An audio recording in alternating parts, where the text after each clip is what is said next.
Have you ever wondered why some people find it hard to function without their partners, friends, or family? Why they feel incomplete without them? Well, today, we're diving deep into the fascinating world of psychology to unravel the mystery of codependency. Codependency is a psychological concept that describes an excessive emotional or psychological reliance on a partner. It's not your everyday dependency where you count on someone for love and companionship. It's much more intense. In other words, a romantic gesture might be wrong, such as, "No one would complete you except for yourself." We have to feel complete with ourselves in our lives first. In a classic example in psychology, a codependent person typically depends on a partner who requires support due to an illness or addiction. The codependent individual feels a sense of purpose and validation from being needed. But don't mistake codependency for closeness or love. A person who dedicates his or her dedication is not for their counterpart, but for themselves to feed their ego, feel good to fulfill a role even though the action is not a best for the counterpart. It's not about wanting to spend time with the person you care about. It's about needing them, to the point where you can't manage your own life without them. Often, they act upon their fear of losing the counterpart, and love is not based on fear at all. So codependency isn't just about being close to someone, it's about needing them to manage your own life.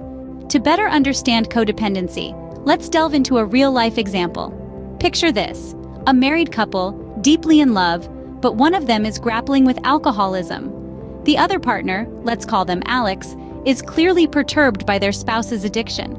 But instead of seeking help, they find themselves enabling the very addiction they resent. Why, you ask? Because Alex feels needed. A sense of purpose is derived from this. There's a fear, too. The fear of being alone, of confronting the reality that their partner is an addict.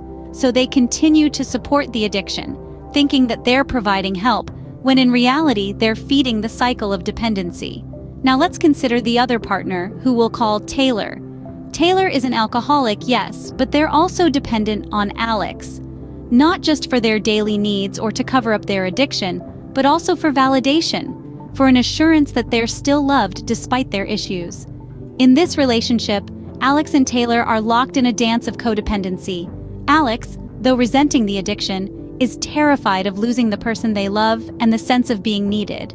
Taylor, on the other hand, relies on Alex not just for the enabling of their addiction, but also for emotional support. This dynamic, though deeply ingrained, is unhealthy for both individuals. Alex is living in constant fear and resentment, while Taylor is unable to break free from their addiction. They're perpetuating a cycle of dependency, a cycle that can only lead to more harm than good. It's important to understand that this isn't a case of one person being the bad guy. Both Alex and Taylor are victims of their circumstances, trapped in their patterns of behavior. It's a classic example of codependency, where the line between helping and enabling becomes blurred. In this case, the codependent partner is trapped in a cycle, unable to break free due to fear and a misguided sense of responsibility. Codependency might seem like a complex web, but if we break it down, it's easier to understand. At its core, codependency is characterized by a few key traits. First, let's talk about low self-esteem. This is a common thread where individuals undervalue themselves, constantly comparing and feeling lesser than others, so he or she has to give something the other wants in order to prevent from being left. Next, we have people-pleasing tendencies. They often go to great lengths to avoid upsetting others, even if it means sacrificing their own needs or wants. Then there's caretaking, an inclination to put others' needs before their own to the extent that it's detrimental to their well-being. Controlling behaviors are also a part of the mix. These individuals often have a need for control in relationships, stemming from a fear of being abandoned. Last but not least, denial. It's the inability to acknowledge or address these issues, making it a crucial part of the cycle. Recognizing these signs is the first step towards breaking the cycle of codependency. Now that we know what codependency looks like, how can one break free from it? The first step is to acknowledge the issue, and there's no shame in seeking professional help. Hypnotherapy is effective for value changes such as self-esteem, self-images, and self-worth. If you believe that your partner or counterpart would stay with you without your excessive dedication, no one would be an excessive giver. To believe that you are worth enough to keep your partner with you, there wouldn't be codependency. Even in ordinary dating scene, your date would be successful when you are feeling comfortable with yourself. You can express yourself from the beginning and may find someone to fit you in a speed without sweat.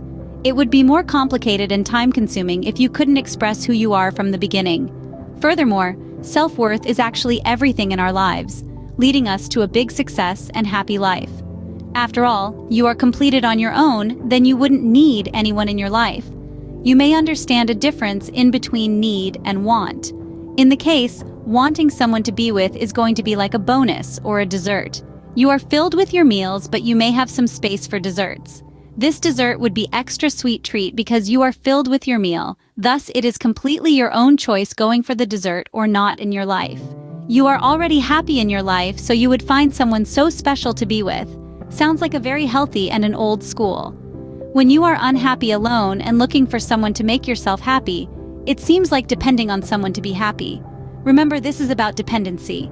You depend or need someone to be happy. It seems like a dangerous game to me. If you are not happy with yourself, it seems like you are not a good company of your own. Because you are not satisfied with yourself, it is going to be a hard job to find someone who will be satisfied with you while you are not satisfied with yourself. It might be hard to sell something you don't like to someone. You may have the experience in your life. In the logic, self-image and self-worth seem like precious element in our lives. For not only finding someone special for yourself, but also enjoy your life with yourself. What are your passions, your dreams, your values? The road to recovery might be challenging, but with the right tools and support, anyone can break free from the chains of codependency. Codependency is a complex issue, but it's not invincible. We've explored its intricacies, identified its traits, and discussed strategies to overcome it. But remember, you're not alone in this journey. If you found this video helpful, please hit the like button and subscribe to our channel for more insightful content.